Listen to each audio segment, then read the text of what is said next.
The woman my dad mentioned, but none of us knew her.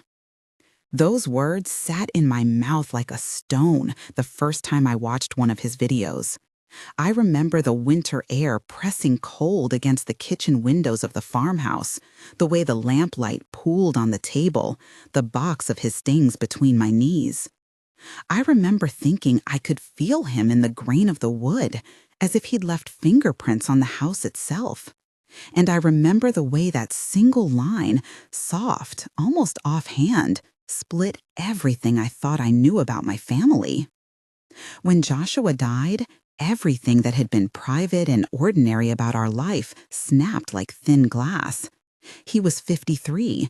He had a heart attack in the city and was gone within hours. There were the expected things: funeral arrangements, calls to relatives, the ritual of condolences that never quite reach the real place of loss. And then there was the remainder: a house that smelled like horsehair and oil paint, a mailbox with a new set of keys, and a sealed cardboard box tucked under a false floorboard in his study. Catherine inherited Maple Creek. She had loved that place in a way that was quietly ferocious. After the funeral, she drove me back out with the estate lawyer, Mr. Winters, a man with soft eyes who studied the world like a ledger. The drive from the city straightened into highway and then into the country, and the maples that lined the road were spilling gold. Maple Creek looked like a painting itself. The farmhouse with a fresh coat of white paint, the stable low and heavy, the studio with its tall windows catching light like a lantern. It was exactly the life he had, it turned out, bought and rebuilt secretly over the last few years. The box was small, heavier than it looked. Inside, wrapped in an old towel, was a ring of keys and a stack of small hard drives, a set of labeled envelopes, and a flash drive with "Play Me, J" written on it in his tidy hand. There was also a thin folder marked "In Case," and a letter with an odd line across it that made my throat clamp. For Catherine and Jenna, if she is ready. The first video was a man in the living room of our old house. Not the man I'd sat with as a child while he told corny jokes, but a clearer, steadier version of him. The kind of man who had been preparing for possibility. He sat on the couch, the camera level with his chest, the light from the window haloing him. "Hi," he said, and I felt a ridiculous stab of recognition and betrayal all at once. "If you're watching this, I'm not there to say it. I wanted to leave you a map." That was one of the things he did. He loved maps, real maps, the old surveying kind with contour lines and hand-noted margins. He also liked plans and lists and the sacred comfort of a well-labeled box. The videos were short, like notes, sometimes as brief as a paragraph, sometimes longer, where he would explain something he thought we needed to know, the way someone bookmarks a life for others. In the second clip, he explained the diagnosis. He had discovered, quietly, an irregularity in his heart months before, enough to scare a man who had never been afraid. He spoke about it plainly. "It matters because people make choices differently when they think time is short," he said. He wasn't looking for sympathy in the camera. He was explaining motive. He had been building insurance against a future none of us were prepared to face. The word insurance kept popping up, not as an emotional platitude, but as a literal plan. I watched him speak about Maple Creek and about Catherine's studio as if reciting a prayer. He had bought the property and done most of the restoration himself. He kept it secret because he wanted to surprise Catherine, one of those romantic gestures he thought she would roll her eyes at and then love, but also because secrecy, he believed, kept the bad kind of attention away. He had been methodical. He had a habit of cataloging everything: the ductwork, the date of the survey, the bids from contractors. I could almost smell the dust in his words. "If you open this room," he told us in another clip, "you'll know why I couldn't talk about it. There's a safe in the barn. There are papers. There is a name. If it comes to it, follow the papers, not gossip." That line about a name lodged in my head and started to grow into something like a question. I remember where I stopped the tape.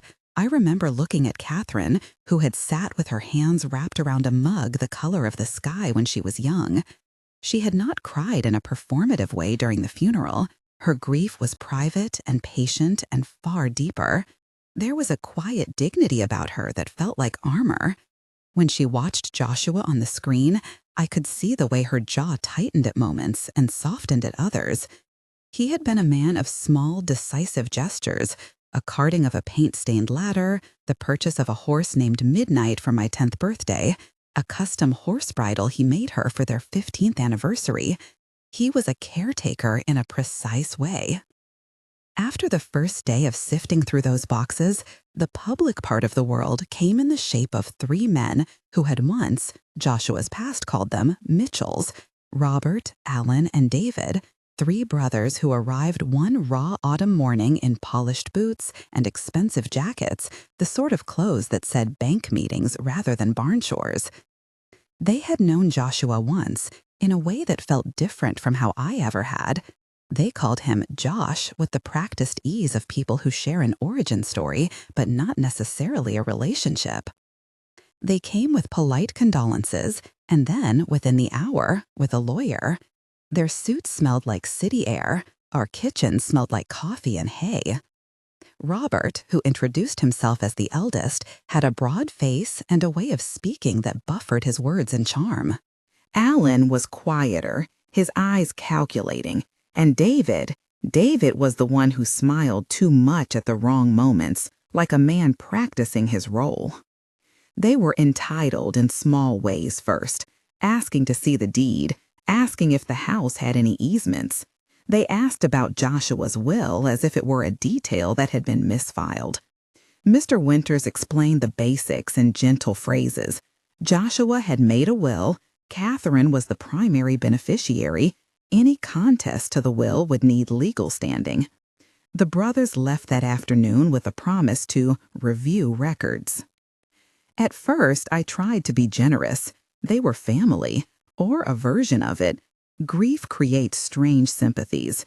The first time Robert put his hand on my shoulder and said, "This must be hard on you, Jenna," I almost believed him. I wanted to believe him. It would have been easier. The second Joshua video changed that. In it, he sat in his barn. The light was different. It was the cold glow that comes through a pane in early October. He spoke directly, like he was addressing the future. "If anyone tries to make this about money," he said, "it's not. But if anyone tries to touch what's important to Catherine or Jenna, then they'll find that's what I planned for." He showed us, in pieces, the margins of his plan. Maps folded thick with notes, printouts from a land survey, the kind of technical language that I had never needed to understand until then. "We own more than the house," he said briefly, and his mouth tightened in that way that meant he wasn't telling the whole truth yet. That night I slept badly, the way you do when something enormous has shifted beneath you, and the house that was supposed to be a refuge suddenly feels like a foreign country. In the morning, Catherine and I went out to the barn. There was always a cellar below the stall area. In the winter, Joshua used it as storage for feed. But he had hidden something more cunning than sacks of oats. Behind a loose plank, under a false layer of floor, we found a metal hatch. It gave with a grunt, the sound of something being finally uncovered after a long time underground. The space beneath the barn was cool and smelled of iron and old paper. It was, in the only way a secret room is, tidy. There were shelves and a wooden table, and across from the entrance, a wall where he had pinned maps, photographs, and a cluster of folder tabs. I stood frozen, the dry, reedy smell of straw and mothballs thick in my nose, looking at the wall where Joshua had placed his life like a bulletin board for an invisible enemy. A thick map of the property was the centerpiece. Pins marked sections that had always been fields. There were photocopies of geological reports with highlighted passages, letters from surveyors, and printouts of emails from energy companies that had asked about mineral rights. Someone had taken the time to trace a route of pipes and access points to the county road. In the corner of the table sat a ring of labeled folders. One had Mitchell written on it. Another was labeled Evidence Financial. The folder that made my throat go dry read, If necessary, Catherine. And beside it, in the same handwriting that had labeled the flash drive, a single envelope marked Open only if they ask for Jenna. Joshua's word choice in his videos, insurance, distance, map, turned in my head into the way a composer would repeat a phrase in a symphony. This was what he had been building, not only a sanctuary for Catherine, but also a place he could use to protect us. I remember the way Catherine moved around the room like someone who had been given the architecture of grief and was beginning to learn the layout. She lifted maps with precision, read the printed emails, and nodded almost to herself. Her grief was still there, but beneath it, something else took root, a steady, precise outrage. He expected them, she said finally, touching a photograph with a light finger. He expected them to come for it. We started to spend long days in that room. Joshua's recordings became a breadcrumb trail through his mind. He had a way of making instructions sound like kindness. I did this because you deserve a place to breathe, he said in one clip, and then, with a dry little joke, don't let the lawyers stare you down. He had thought of everything he could think to foresee, a chain of title, contingency clauses, and, as we would later learn, a list of contacts. Alternative energy suppliers, a Minneapolis attorney who specialized in contested estate disputes, even a rival energy executive's name underlined once in red. The folders labeled Mitchell and Evidence Financial were full of photocopied bank records, snippets of tax filings, and what looked like internal memos from a small investment firm the brothers had used. Joshua's notes were careful and editorial. Records showing frequent short-term loans, unexplained transfers between accounts, contracts with Company X. I read the headings aloud once because speaking the words made them less abstract. The paper said these were documents compiled by Joshua, and that phrasing mattered. He had not presented them as judgment, he had gathered them as a precautionary truth to be revealed if needed. It would have been easy to let these piles become weaponry for revenge, to hand each page to a curious reporter and let the brothers sputter. But that wasn't Joshua's tone. His line was always toward protection, not spectacle. He wanted to secure the farm and the people in it, not to humiliate anyone. The first confrontation was not a grand courtroom scene. It was a dinner at the farmhouse, an attempt at civility that dissolved into something far more raw. The brothers had returned, now carrying with them an attorney who looked like he had stepped out of a corporate brochure. They sat at the long dining table like men having a business lunch, but the room had the smell of wet wool and old books. Catherine had insisted on cooking. There was a roast on the table and a bowl of roasted root vegetables, the kind of food that steadies you. Conversation started gently, about the farm, about the horses, about how we had managed after the funeral. Then Robert, with a smile that had been practiced, moved closer to the point. He spoke of family obligations in a way that sounded like an offer disguised as concern. "We just want what's fair," he said. "We know Josh had past ties. It should be shared." There are certain kinds of sentences that, when you hear them, you can sense the strategy behind them. He offered settlement numbers like a man sliding a card across a table. He hinted at family legacy and duty. It was like watching someone offering sugar when their real intention is to sow compliance. I remember the moment I noticed the way they looked at me, different from how they looked at Catherine. There was a softening, a calculation. "Jenna is old enough now," David said softly one evening over coffee when he thought it was just the two of us. "She can understand what needs to be done." It was casual, almost tender, but the undertone was clear. My grief could be a lever.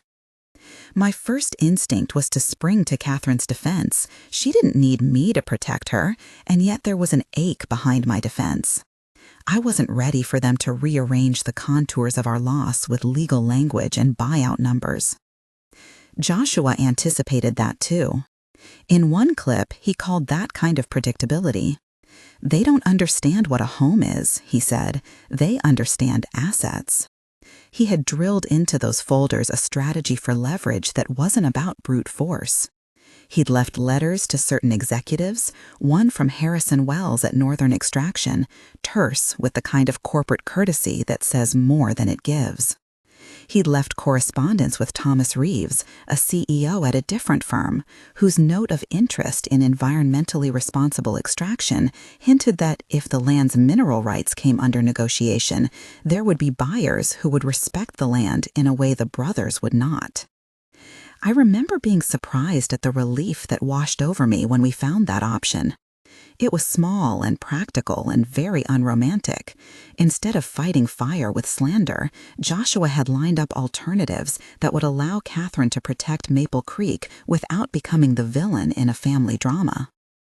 Still, the presence of those folders, evidence, financial, Mitchell, began to change the brothers' tone. They were more guarded when they were in the farmhouse, more clinical. The jokes dried up. David's smile became thinner. We saw the way they watched us to see if we wanted the easy settlement, if we wanted to be reasonable. Catherine remained mostly composed. She would look at them with that same steady expression she had with the maps, measuring their words like puzzle pieces. There was a day in mid-October when a thin rain kept the fields dark and the horses huddled under the overhang. The Mitchells asked to walk the property. Catherine, with a politeness that served as armor, agreed. I followed because there was a childlike need in me to witness everything, to count the steps so I could make sure the story didn't get rewritten without my knowledge. They walked the rows and paused at the fence where Joshua had planted an apple tree the year I graduated high school. They spoke of rights of way and access, and then Robert, with a kind of practiced innocence, said, "You know, Jenna, if family matters, we should think about what to do for the future. You wouldn't want to be pressured into something." It was the sort of sentence that aims to appear solicitous and became a threat in the same breath. My skin went hot. I thought about Joshua's envelope under the table in the war room, the one labeled, "Open only if they ask for Jenna."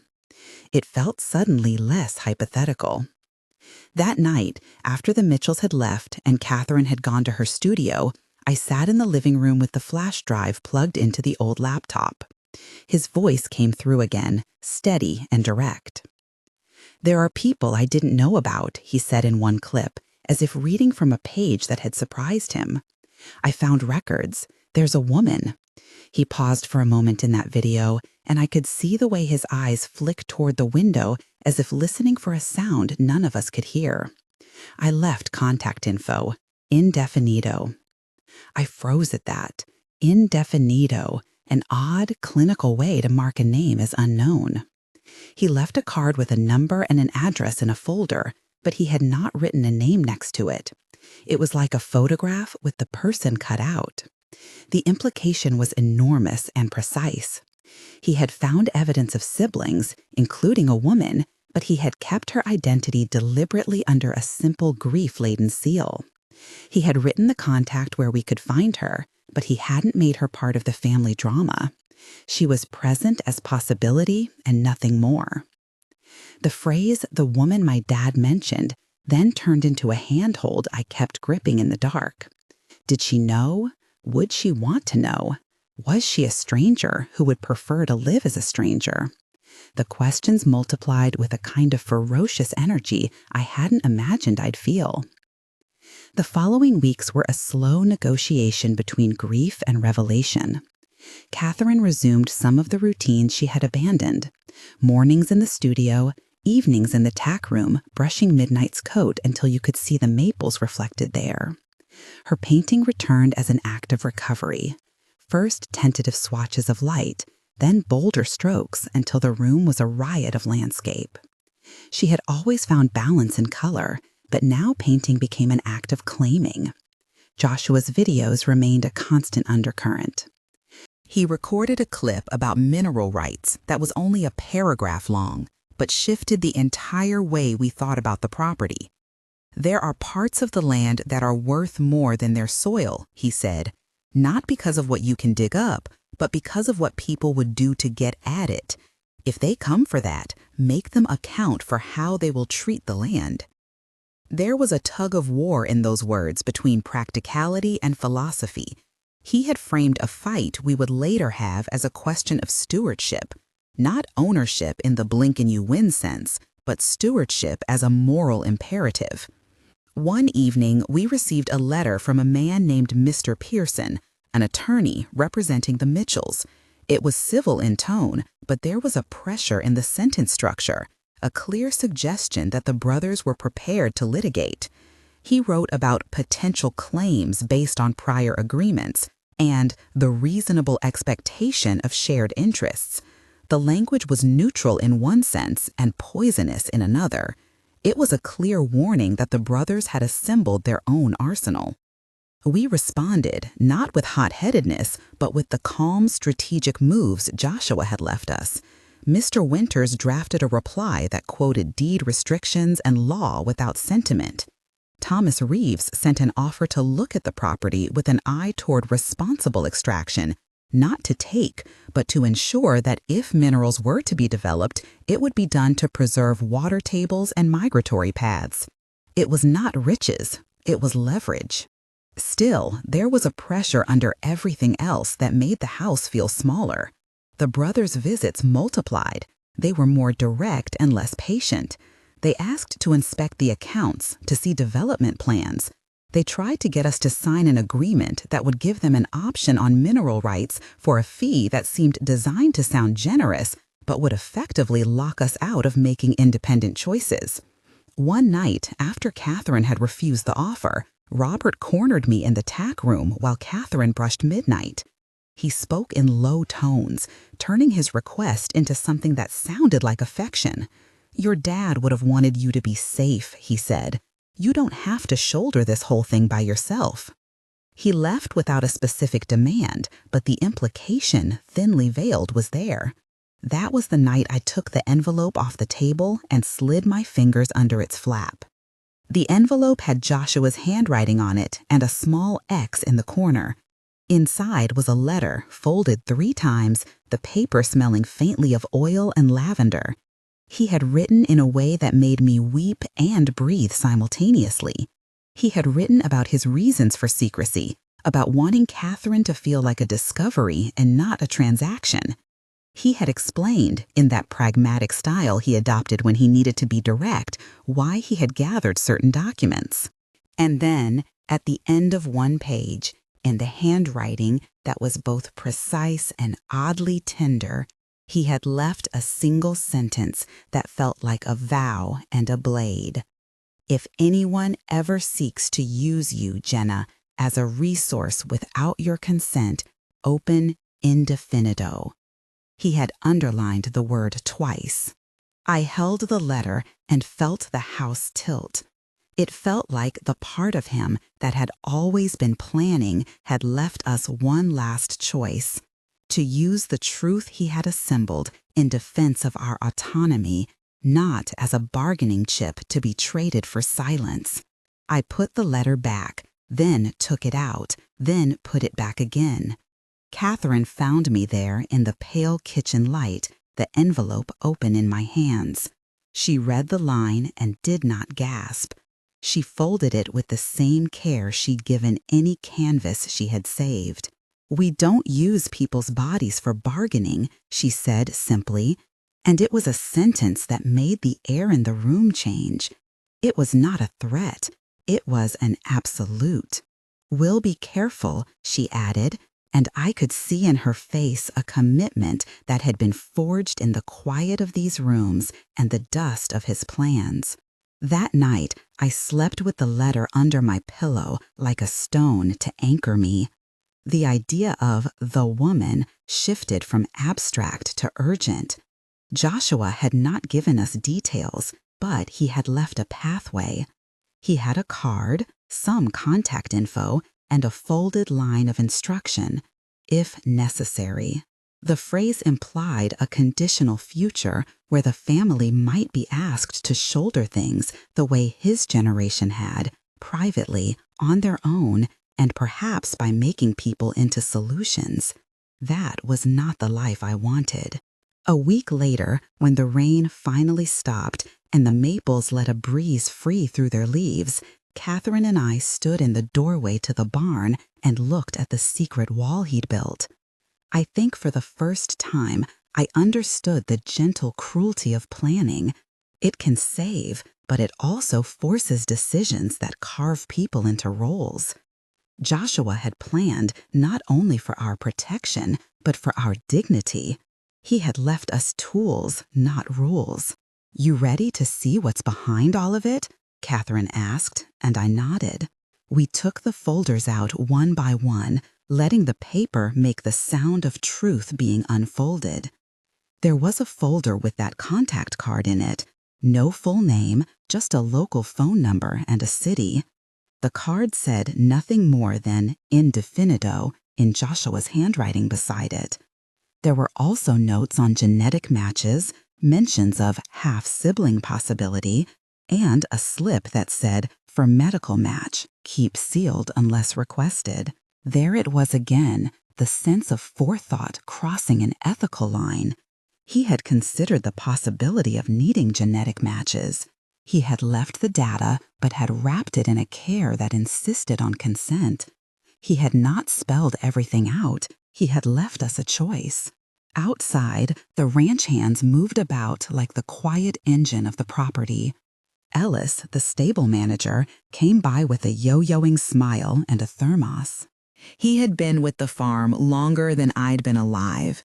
He saw the folders open on the table and, with a small nod, said he was thorough. He didn't want us to be surprised, I said, because it felt like the only description that fit. Catherine folded the map carefully and put it back on the wall. He wanted us to know how to protect this place, she said, but he also wanted us to be kind, Jenna, not to become what we hate. We were still in the early act of this story. There would be more letters, more videos, more men in suits circling the property. But in those first weeks, as the maples turned and the first frost freckled the pasture, the central pivot felt small and personal. The woman Joshua mentioned was not a plot twist for late-night gossip. She was, in his notes, an unknown human. He had left contact information, and he had asked us, if we ever needed to dig for survival, to find her and ask for consent before making her part of our plan. I went to bed thinking about what it meant to be someone in a will or in a ledger. I thought about how quickly spoken promises within families could turn into calculus. I thought about the strange way the body becomes a thing people bargain for when there is money or need on the table. Joshua had seen that. He had tried to preempt it. That was where we stood when Robert came back, late one October afternoon, with an expression that had the wrongness of someone used to not being refused. He wanted another conversation. He wanted to bring closure. Catherine invited him in. The house was warm, the kettle steamed, the maples outside whispered blankly about seasons changing. Robert sat in the armchair opposite the fireplace and folded his hands. He spoke of fairness and of legacy, of the emotional burden of being left out of a decision that had shaped their shared past. He mentioned the name Mitchell often, as if repetition would make his case obvious. Catherine listened. Her hands were folded in her lap. At one point, she reached for the letter he had left for me, the one marked open only if they ask for Jenna. She did not open it. She held it between her fingers like a medallion. "Tell me what you want," she said finally. It was such a small phrase and so enormous a question. He answered with the practice language of deals, an option on the property, shared profits, a management role. He cast it as partnership, but the undercurrent was clear. He expected us to trade privacy, their names, our autonomy for an arrangement that would put them comfortably in control of whatever riches might be found beneath the soil. Catherine's response was precise as a brushstroke. "We won't sell the farm," she said. "But I'm open to fairness if it's fair to the land, fair to the people who live here, and fair to the future."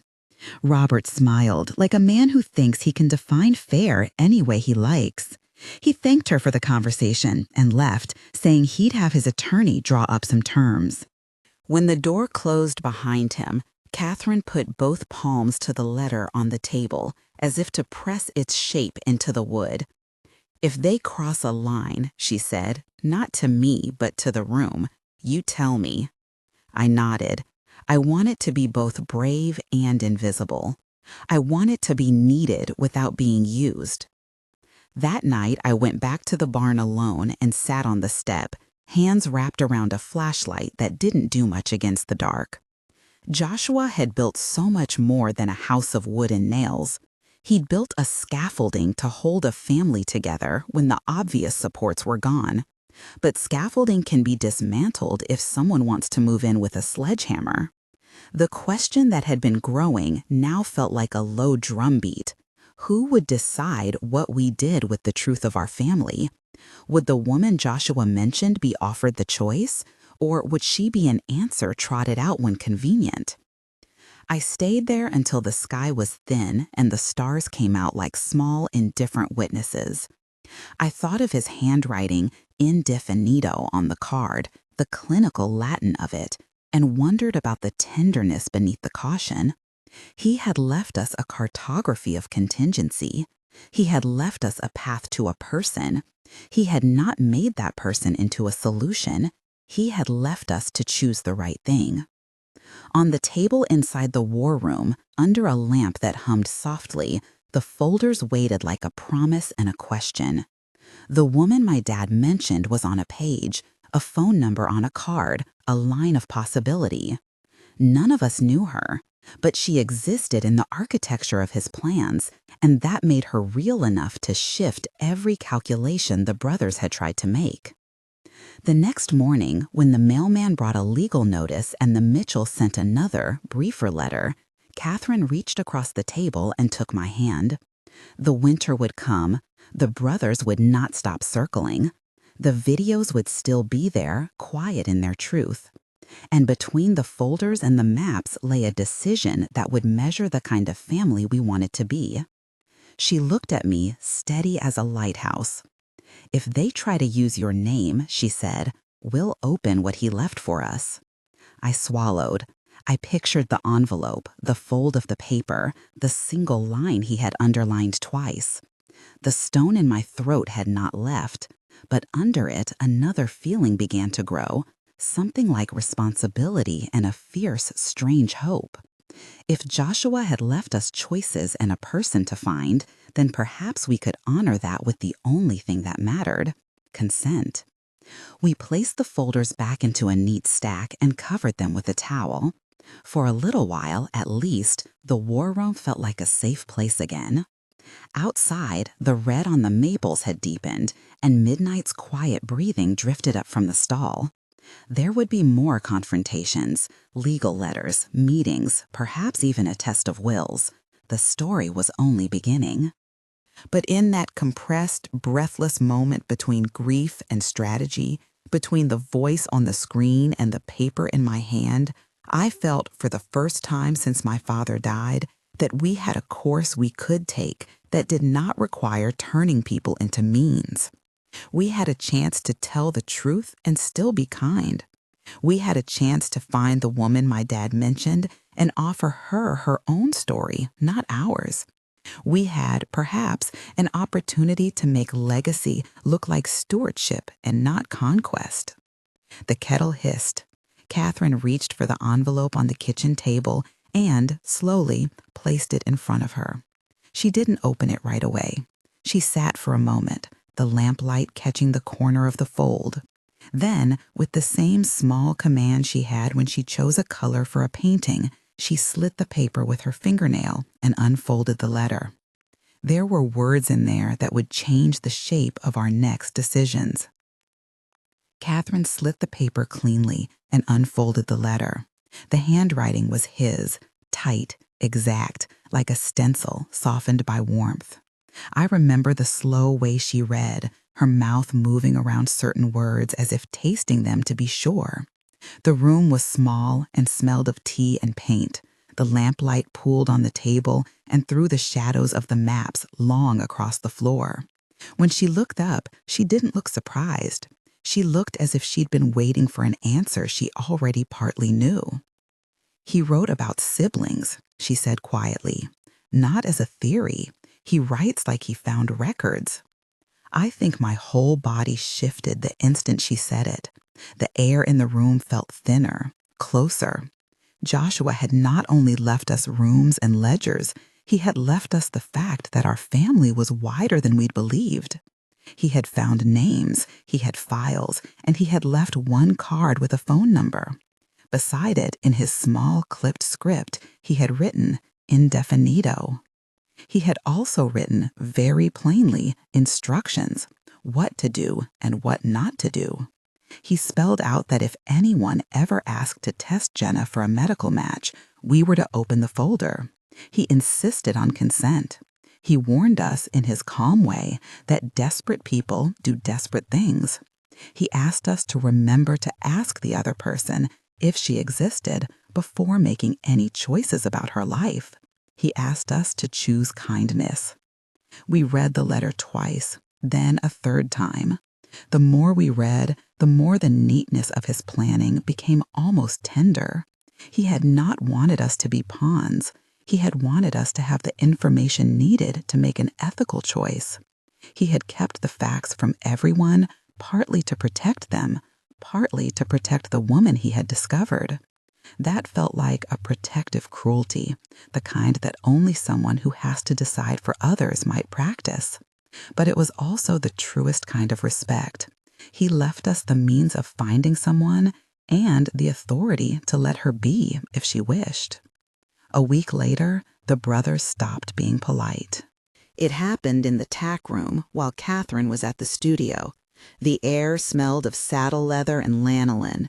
The radio splayed a dusty country station. The windows had fogged where breath met glass. Robert came in with that same practiced ease, like a man who assumes doors open for him. He brought David with him. Alan stayed in the truck. Their attorney, Mr. Pearson, waited in the kitchen. They sat across from me at the little table we used to eat lunch when the days were cramped with work. Robert's tone was casual, which is the worst tone for a person asking you to make a personal sacrifice. "Look, Jenna," he said, folding and unfolding his hands, "we all want what's best for the family. If there's any chance that you might be a match, don't you think it's worth investigating? For Robert's sake? For the family's sake? For you?" I remember how the sentence sounded in the quiet of that room. Not a request, but a pressure wave. It tried to slip into my grief and stand there like a claim. He spoke as if testing me were a benign, even noble act, the kind that would prove loyalty. David smiled, the way David always smiled, too wide, as if he were performing what congenial looks like. I remember that flash of anger, the kind that starts in your chest and moves outward like a flare. It was not only my body he was asking for. It was my grief, my privacy, my right to keep the inside of me private. I had the letter under my pillow the night before.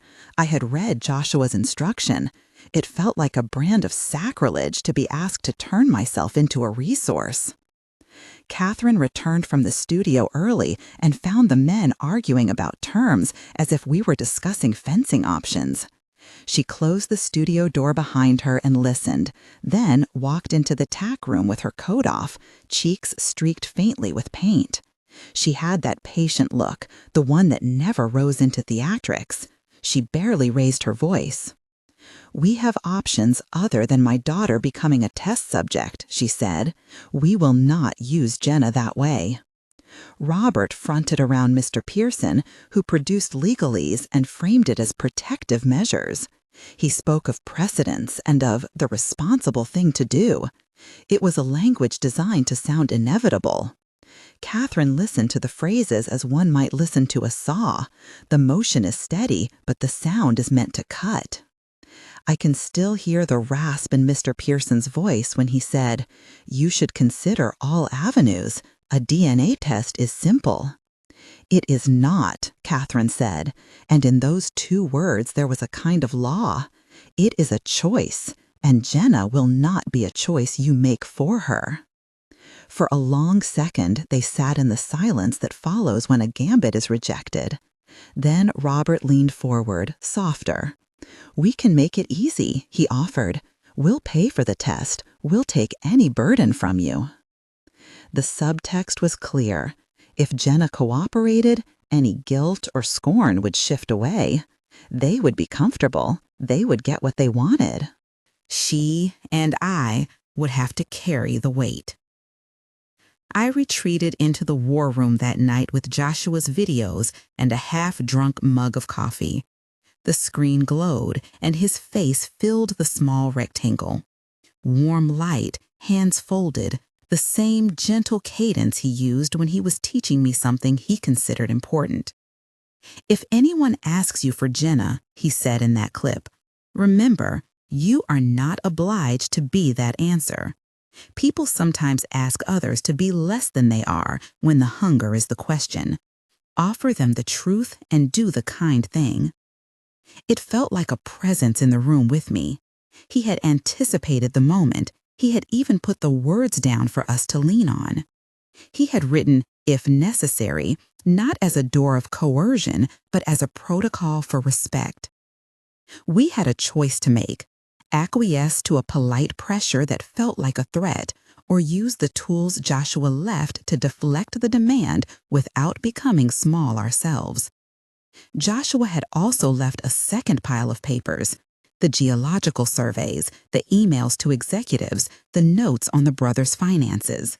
He had not compiled those to shame people.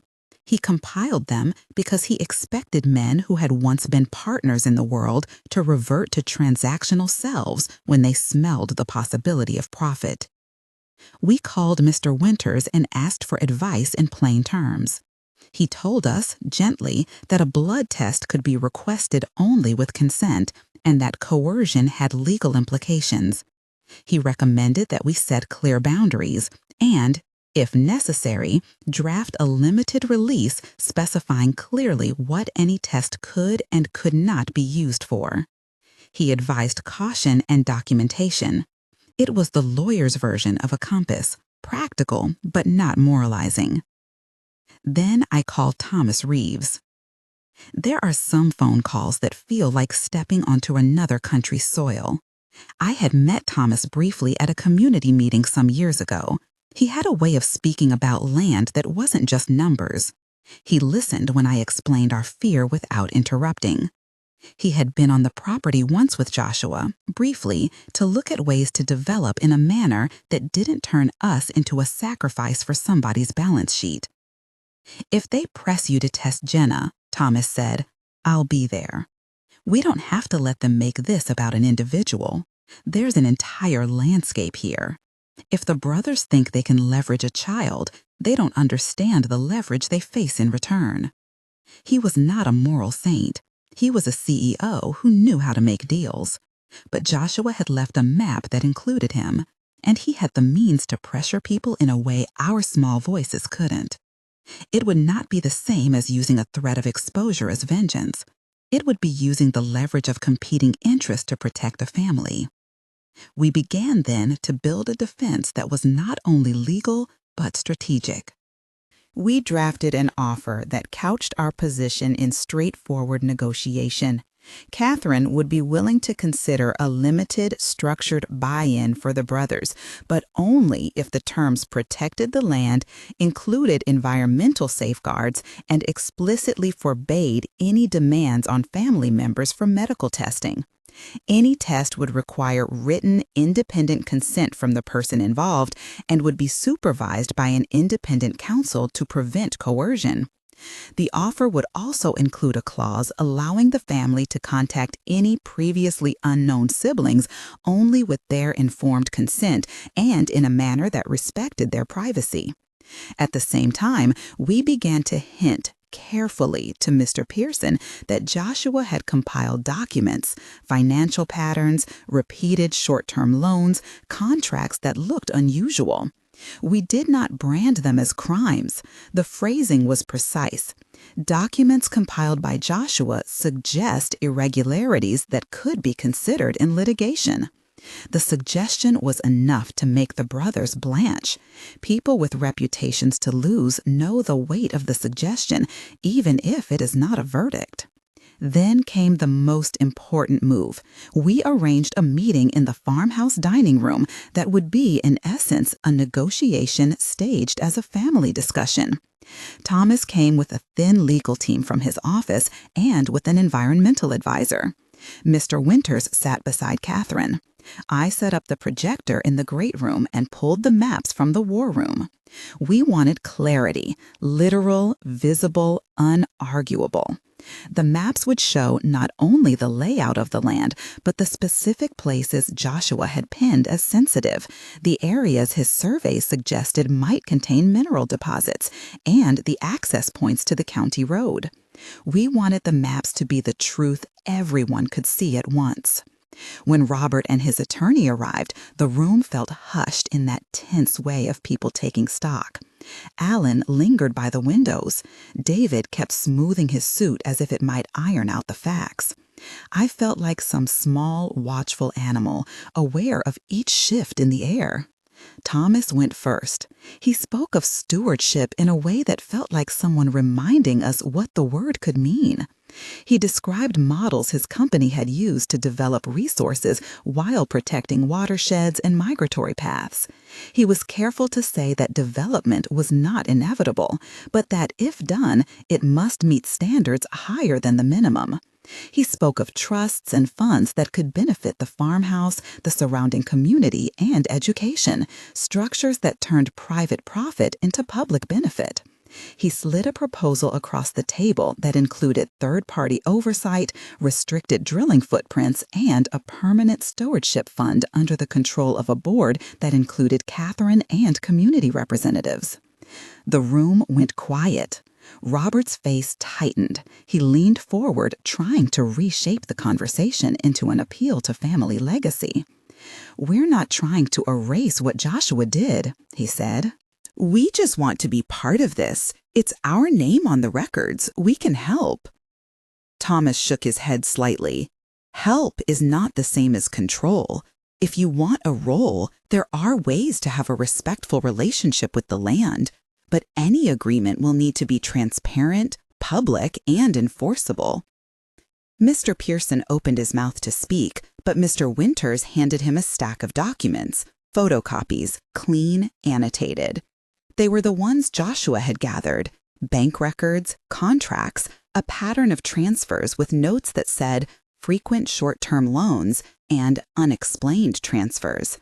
The phrase on top read, in Mr. Winters' steady hand, "Documents compiled by Joshua, submitted for consideration." I watched as a flicker crossed Robert's face, irritation, then calculation. He leaned back and put his palms on the table as if steadying himself. "These are just papers," he said. "They don't prove wrongdoing." "They prove patterns," Mr. Winters replied. "Patterns are what lawyers and auditors follow.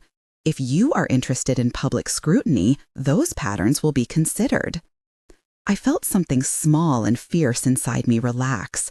This was not about humiliation. This was about setting terms, an agreement that could be monitored, enforced, and that would protect the people on the land. The conversation turned to specifics. Thomas outlined the stewardship fund, with an initial payment to be invested in a trust that would support the farm operationally and fund conservation measures. He proposed a cap on surface disturbance and a schedule for any extraction that prioritized seasons of low ecological sensitivity. He insisted on baseline environmental studies and independent monitors. He offered an option for the Mitchells to receive a fixed payment for relinquishing exclusive control over mineral rights in exchange for a smaller, transparent share, a structure that would prevent them from owning a hammer with which to break the house. Then As if the meeting were scripted by a heartless playwright, the question about the test arrived. David, who had been quiet for most of the meeting, spoke in an almost pastoral voice. "We still have to consider Jenna," he said, "if there's even a chance she's a match." "Only with Jenna's permission," Catherine said, "and only if the other legally relevant people, those who might be a biological match, consent as well. We will not use Jenna." "We're not trying to attack you," Robert interjected. "We just need to ensure." His sentence trailed. The need everyone felt was obvious. They wanted options, and options in their minds included someone they could rely on. Thomas leaned forward and fixed him with a look that said, "This can be handled without coercion." "Any testing must be voluntary," he said. "And if you are concerned about medical urgency, there are protocols for reaching out to other potential relatives, but those people have rights too." Mr. Pearson, brow furrowed, shifted his weight. "If you're offering a settlement," he said, "what is the trade?" "We drew lines on the map. We defined the trust. We wrote a clause guaranteeing that no family member could be compelled to submit to medical testing as part of a settlement. We insisted on an independent ombudsman to ensure compliance. We included a confidentiality provision that protected the identities of unknown siblings unless they chose otherwise. The document was precise because precision is power when words can be wielded." Robert and Mr. Pearson left with folded faces. They returned with counteroffers and more legal framing. There were moments of real tension when Robert raised his voice and when David's practiced smile cracked. But we did not back down. Thomas, with the leverage of a potential respectful partnership and the threat of public scrutiny of the brothers' finances, was firm in his terms. He was not there to be cruel. He was there to make the option of ethical development more attractive than a fight. The weeks that followed were a slow, careful dance. There were drafts and redrafts. There were phone calls I could overhear in the kitchen, Catherine speaking matter-of-factly to bankers, to an environmental consultant who spoke of migratory corridors, and to a woman at the community trust who suggested ways to ensure local voices would always be present on the oversight board. There were days when I thought the brothers might walk away, and days when it seems like an all-out war. But the pattern of pressure and counterpressure settled. We had, right beside us, Joshua's detailed records and the moral clarity his letters insisted upon. We had Thomas with his corporate muscle and Mr. Winters with his steady counsel. We had something the brothers hadn't counted on, a plan that didn't let them reduce our humanity to a transaction. During that time, we reached out, careful, respectful, to the contact Joshua had left. We did it the way he wanted, with kindness, with privacy, and with a clear explanation of our purpose. We sent a letter first, a short note explaining who we were, that Joshua Mitchell had left contact information, and that we wanted to offer the person the choice of whether to be involved in any way. We told them explicitly that there was no obligation, no expectation, and that we respected their social and emotional distance. We waited. When a reply came, it was on plain paper, folded once. There was no name. The return address had only a town and a post office box. The note itself read, in a hand that was careful and steady, "I received a letter with your name on it. I am indefinito. I will need time to decide what this means. Please do not search for me in person. If there are medical matters, contact me through this box. Thank you for your respect." That was all. The words were few, but the dignity in them was enormous. Indefinito had not asked to be plucked into our narrative. She had requested time and privacy, and she had insisted on the boundaries Joshua had recommended. The fact of her reply, short and self-contained, did not close a chapter as much as it set a boundary we were obliged to honor. It proved that she existed and, crucially, that she possessed agency. She was not a solution. She was a person. It changed everything. Once we knew a living human was involved who wanted distance, The brothers' attempt to treat Jenna as a resource collapsed into an indefensible position. How could anyone argue that a grieving child should be asked to serve a family purpose when another adult had been found who specifically asked for privacy and consent? The moral clarity of that fact became leverage in the negotiations. It allowed Thomas to say, plainly, that any settlement that failed to respect individual autonomy would be seen as exploitative and could scupper any deal his company made with the land. It allowed Mr. Winters to draft a clause that forbade any force testing and required independent counsel for any person asked to consider testing. That was the pivot. Once the brothers realized that there was another possible match who had explicitly asked for privacy, their script faltered. They had hoped, maybe, that secrecy could be used to their advantage. Instead, the presence of an unknown person who wanted to be left alone made coercion not only immoral but impractical. There were moments of ugly talk, threats thin as breath, but none of it stuck. We stayed calm, professional, strategic. The food on the table remained roasted root vegetables and the smell of thyme. Life on the farm continued in its small cycles. The horses needed tending. Catherine painted. I rode midnight when the work allowed, and the familiar motion of horse and sky reminded me that not everything is negotiable. When the settlement was finally signed, structured, enforceable, and, importantly, protective, it was not the sort of triumph that comes with champagne. It was a long sheaf of legal language and signatures that read like the scaffolding of a careful architecture. The brothers received a modest, transparent financial settlement and limited participation rights.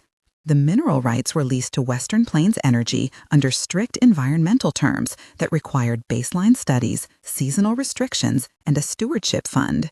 A trust was established for Maple Creek that would fund its upkeep and create an endowment for local conservation and community programs. The agreement included a clause forbidding coercion of family members for medical testing and requiring independent counsel and documented voluntary consent for any medical outreach. There was also a clause that set out a process for contacting any previously unknown siblings, explicit steps that respected privacy and required express consent. No public triumphalism followed. The settlement did not declare the brothers villains, nor did it pretend they had not caused harm. When the settlement was finalized, we held it together the way people hold maps. We didn't pretend they were the territory, but they helped us move. We put a plaque by the orchard, a small thing that honored the idea of stewardship. Thomas's company set up the fund. The board included Catherine, 2 local farmers, and an environmental scientist. The Mitchell brothers accepted the payments and kept their distance. The community breathed and moved forward. I think the strangest and most humbling thing I learned through all of it was that secrets can be shelter or snare depending on how you use them. Joshua had kept secrets, yes, but he had also left tools for us to choose differently. He had left the map and the words indefinito as an insistence that a person is not a problem to be solved, but a life to be respected. When the weather warmed and spring came back to the apple trees, Catherine and I drove down the lane, windows open and the smell of thaw on the air. I rode midnight with the kind of confidence I had been fighting for. We paused at the fence where my father had planted an apple tree the year I graduated. I touched the trunk and thought of him, the way he had planned, the small, loving cruelties of foresight, the careful work of leaving choices rather than orders. The woman my dad mentioned had become, in my mind, a pivot rather than a punchline. She was a symbol of a boundary Joshua wanted us to honor. Don't make people into answers. Offer them the choice of their own story. On quiet evenings, I still watch his videos. Sometimes I listen to him talk about maps or love or the galley of colors on Catherine's palette. He speaks, and the house seems to remember him as if memory were a physical thing that breathed along with us. In one clip he said, with that dry little humor he kept for the camera, I wanted a place where Catherine could paint and Jenna could be a child who grew up with horses. I wanted to leave them choices that weren't about survival alone.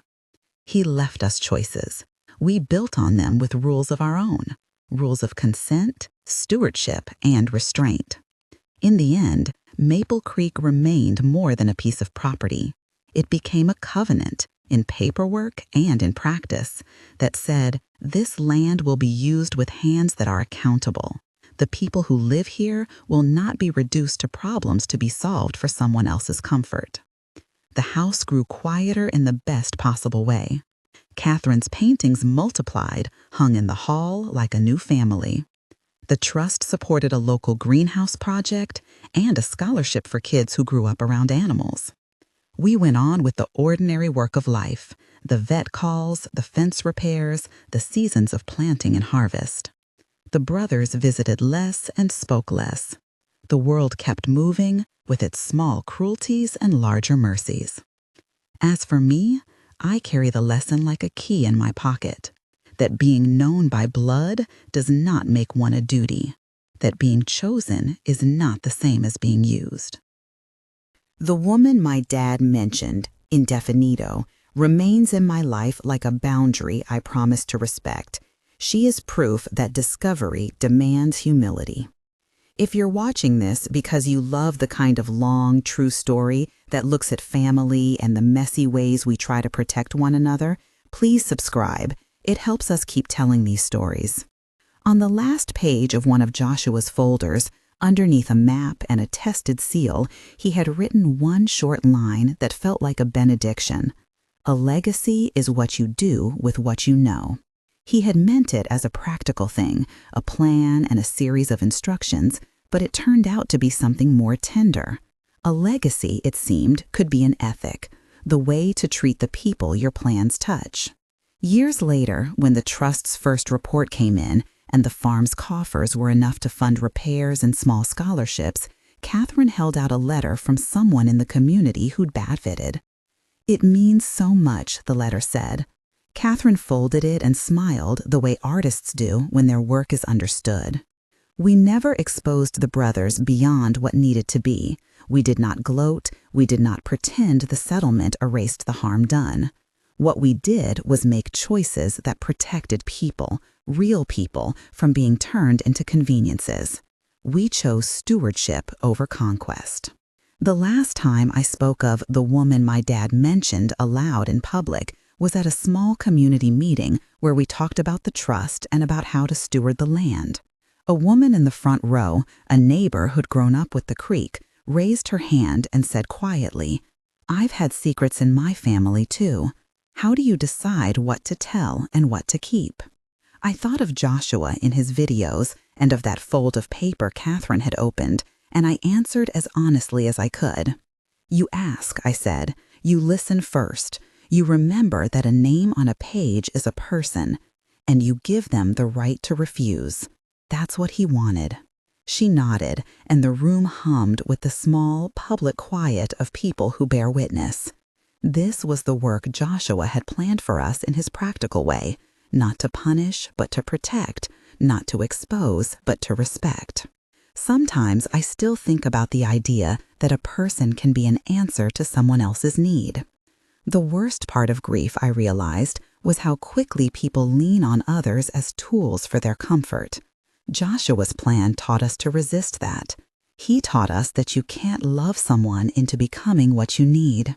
The woman my dad mentioned, whoever she was in the details Joshua did not give, has her life.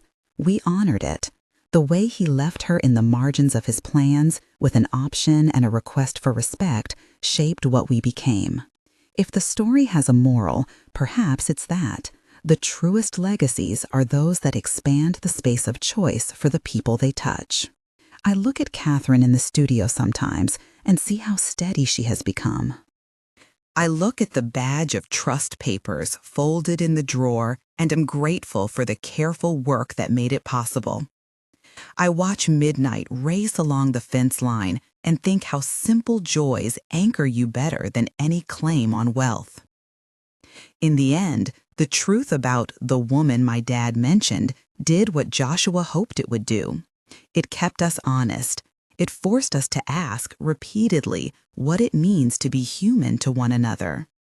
It taught me, in the concrete way people learn things, that respect is a practice and consent is a covenant.